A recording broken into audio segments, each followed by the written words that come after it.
YCP ప్రభుత్వ హయాంలో రెచ్చిపోయి వ్యవహరించిన ఆ పార్టీ నేతలకు ఇప్పుడు చుక్కలు కనబడుతున్నాయి. కొద్ది రోజుల క్రితం అగ్రిగోల్డ్ భూముల అక్రమ అమ్మకం, రిజిస్ట్రేషన్ వ్యవహారంలో మాజీ మంత్రి వైసీపీ నేత జోగి రమేష్ కుమారుడు జోగి రాజీవ్ ను పోలీసులు అరెస్ట్ చేశారు. చంద్రబాబు నివాసం మీద దాడి కేసులో జోగి రమేష్ కూడా ఏ నిమిషంలోనైనా అరెస్ట్ అయ్యే పరిస్థితి కనిపిస్తోంది. టీడీపీ సెంట్రల్ ఆఫీస్ మీద దాడి కేసులో నిందితుడైన దేవినేని అవినాష్ విదేశాలకు పారిపోవటానికి ప్రయత్నిస్తే ఈ మధ్యనే ఎయిర్పోర్ట్ లో చుక్కెదురైంది.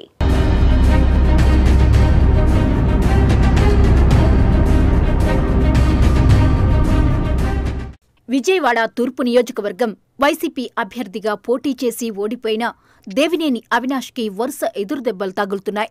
వైసీపీ అధికారంలో ఉన్నప్పుడు మంగళగిరిలోని టీడీపీ సెంట్రల్ ఆఫీసు మీద దాడి జరిగింది. అప్పట్లో వైసీపీ అధికారంలో ఉండడంతో పోలీసులు ఆ కేసును తేలిగ్గా తీసుకున్నారు. అయితే కూటమి అధికారంలోకి వచ్చాక లోకేష్ రెడ్ బుక్ ఎఫెక్ట్తో పోలీసులు పాత కేసుల ఫైళ్ల దుమ్ము దులిపి కేసులు నమోదు చేస్తున్నారు. టీడీపీ రాష్ట్ర ప్రధాన కార్యాలయ విధ్వంసం ఘటనలో దేవినేని అవినాష్ మీద తీవ్ర ఆరోపణలు ఉన్నాయి. అవినాష్ కనుసన్నల్లోనే అతని అనుచరులు టీడీపీ రాష్ట్ర కార్యాలయాన్ని ధ్వంసం చేశారని అభియోగాలు నమోదయ్యాయి. ఈ కేసులో దేవినేని అవినాష్తో పాటు వైసీపీ ఎమ్మెల్సీలు లేళ్ల అప్పిరెడ్డి, తలసిల రఘురాం కూడా నిందితులుగా ఉన్నారు. వీరు ముగ్గురు కారులో పర్యవేక్షిస్తుండగా వీరి అనుచరులు టీడీపీ రాష్ట్ర కార్యాలయాన్ని ధ్వంసం చేసినట్లు సీసీ కెమెరాల ఫుటేజ్లో రికార్డైందంటున్నారు.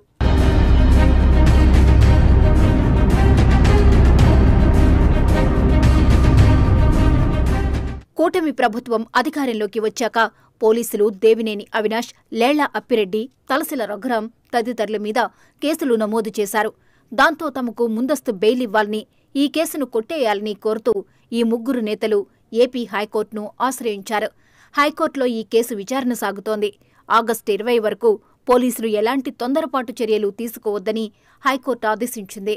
ఆగస్టు 20న జరిగే విచారణలో కోర్టు ఇచ్చే ఆదేశాలను బట్టి వైసీపీ నేతల వ్యవహారంలో పోలీసులు ముందుకెళ్లే అవకాశం ఉంది. కోర్టు వీరి ముందస్తు బెయిల్ను కొట్టేస్తే దేవినేని అవినాష్, లేళ్ల అప్పిరెడ్డి, తలసిల రఘురాములను అరెస్టు చేసే అవకాశముంది.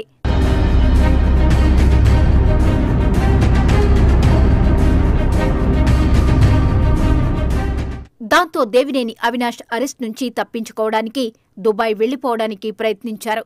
అయితే ఆ దాడిలో పాల్గొన్న వారి మీద పోలీసులు ముందస్తు చర్యలు చేపట్టి లుకౌట్ నోటీసులు జారీ చేసి ఉండడంతో అవినాష్ పరారీ ప్రయత్నానికి బ్రేక్ పడింది.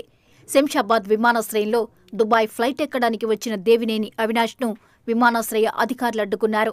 మంగళగిరి పోలీసులకు వారు సమాచారం అందించడంతో ఆయన మీద కేసులు ఉన్నందున ప్రయాణానికి అనుమతి ఇవ్వొద్దని పోలీసులు వారిని కోరారు.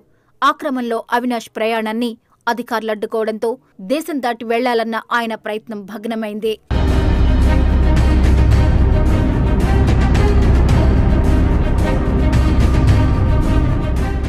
ఇక ఇప్పటికే గన్నవరం టీడీపీ ఆఫీసుపై దాడి కేసులో నిందితుడైన మాజీ ఎమ్మెల్యే వల్లభనేని వంశీ మీద కూడా లుకౌట్ నోటీసులు జారీ అయి ఉన్నాయి. ఆయన కోసం పోలీసులు తీవ్రంగా గాలిస్తున్నారు. మరోవైపు గుడివాడలో టీడీపీ ఆఫీసు మీద దాడి కేసు సహా చాలా కేసులు ఎదుర్కొంటున్న మాజీ మంత్రి కొడాలి నాని అరెస్టుకి కూడా ముహూర్తం దగ్గర పడిందంటున్నారు. మరో మాజీ మంత్రి జోగి రమేష్ ఉండవల్లిలోని చంద్రబాబు నివాసం మీద దాడి కేసులో నిందితుడిగా ఇప్పటికే పోలీసు విచారణలకు హాజరవుతున్నారు.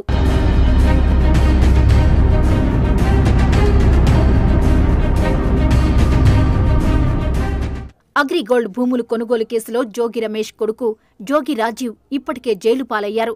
ప్రస్తుతం మంగళగిరి పోలీసుల విచారణ ఎదుర్కొంటున్న జోగి రమేష్ కు కూడా అరెస్టు భయం గట్టిగానే పట్టుకున్నట్లు కనిపిస్తోంది. అప్పట్లో ముఖ్యమంత్రిగా ఉన్న జగన్ మీద తెగ ప్రేమ వలకబోస్తూ చంద్రబాబు ఇంటి మీద దాడికి ప్రయత్నించిన జోగి రమేష్ చంద్రబాబు మీద ఇష్టమొచ్చినట్లు విరుచుకుపడ్డారు.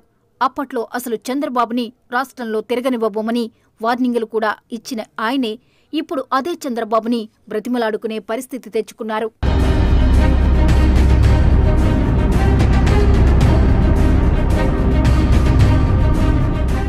ఇప్పటికే రాష్ట్రంలో రెడ్ బుక్ రాజ్యం నడుస్తోందని జగన్ తీవ్రంగా ఆందోళన చెందుతున్నారు. మాటకు ముందొకసారి, తర్వాత ఒకసారి రెడ్ బుక్ జపం చేస్తున్నారు. వైసీపీ నేతల భయానికి తగ్గట్లే మంత్రి లోకేష్ రెడ్ బుక్ మీద క్లారిటీ ఇచ్చారు. రెడ్ బుక్ గురించి గతంలో చేసిన వ్యాఖ్యలకు కట్టుబడి ఉన్నానన్నారు. రెడ్ బుక్లో ఉన్నవారిని ఎవరినీ వదిలిపెట్టే ప్రసక్తే లేదని స్పష్టం చేశారు. అయితే రెడ్ బుక్ అంశాన్ని ప్రతిపక్షం తప్పుదోవ పట్టిస్తోందని, అవినీతికి పాల్పడిన వారి పేర్లు రెడ్ బుక్లో రాశానని గతంలోనూ చెప్పానని, ఇప్పుడు అదే విషయం చెబుతున్నానని లోకేష్ స్పష్టం చేశారు. రెడ్ బుక్ గురించి నేను చాలా క్లారిటీ ఇవ్వాలనుకుంటున్నాను ఈరోజు. నా ప్రతి స్పీచ్ చూడండి, ఎవరైతే చట్టాలు ఉల్లంఘించి కార్యకర్తల్ని ప్రజల్ని ఇబ్బంది పెట్టారో వాళ్ళని నేను వదిలిపెట్టాను అని స్పష్టంగా హామీ ఇచ్చాను. మళ్ళీ రిపీట్ చేస్తున్నా, చట్టాలు ఉల్లంఘించిన ఓకే. జోగి రమేష్ గారు అబ్బాయి ఏం చేశాడో ప్రజలు తెలుసుకోవాలి. అగ్రిగోల్డ్ భూమి పత్రాలు తీసుకుని ఫేక్ పత్రాలు సృష్టించి అతని పేరుపై ట్రాన్స్ఫర్ చేసుకుని అమ్మేశాడు. అగ్రిగోల్డ్ బాధితులు చాలా మంది ఇప్పటికీ ఇబ్బంది పడుతున్నారు. వాళ్ళకి రావాల్సిన డబ్బులు ఇంకా చాలా ఉన్నాయి. అగ్రిగోల్డ్ భూముల పైన ఫేక్ పత్రాలు సృష్టించి అమ్మేశాడు, డబ్బులు సంపాదించాడు. అంటే యాక్షన్ తీసుకోకూడదా?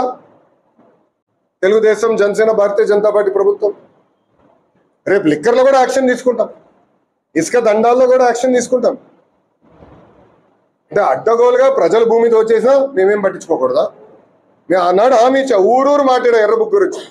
ప్రజలకి నేను హామీ ఇచ్చా, ఎవరైతే చట్టాన్ని ఉల్లంఘించారో వాళ్ళని నేను వదిలిపెట్టే ప్రసక్తే ఉండదు అని నేను ఊరూరు మాట్లాడాను స్వామి. ఎర్ర బుక్ పట్టుకుని తిరిగా చూపించా ప్రజలకి. అందుకే ప్రజలు మాకు అంత అద్భుతమైన మ్యాండేట్ ఇచ్చారు. దాని ఒక్కవల్లే కాదు, అందరం కలిసికట్టుగా పోరాడడం. దాంట్లో భాగంగా రెడ్ బుక్ ఒక మ్యాండేట్ మాకు. నేను ఊరూరు చూపించా రెడ్ బుక్. నేను ప్రతి పబ్లిక్ మీటింగ్లో చూపించా. ప్రజల నిన్న ప్రతి నియోజకవర్గంలో మేము గెలిచాం. సో ప్రజలు మాకు అంత క్లియర్ మ్యాండేట్ ఇచ్చారు. సో ప్రజలు కూడా చాలా క్లియర్గా ఉన్నారు. ఎవరైతే తప్పు చేశారో నువ్వు వదిలిపెట్టొద్దని క్లియర్గా చెప్తున్నారు. అది అమలు చేస్తాం. అగ్రిగోల్డ్ భూములు దోచుకున్న వారిని వదిలిపెట్టాలా అని ఆయన ప్రశ్నిస్తున్నారు. అగ్రిగోల్డ్ భూములతో మొదలైన రెడ్ బుక్ ఎంక్వైరీలు ఇప్పుడు టీడీపీ ఆఫీసుల మీద దాడుల కేసులను తిరగదోడేదాకా వచ్చాయి. మరి లోకేష్ చెప్తున్నట్లు అన్ని విభాగాల మీద విచారణలు మొదలైతే వైసీపీలో ఎంతమందికి కేసుల ఉచ్చు బిగుసుకుంటుందో చూడాలి.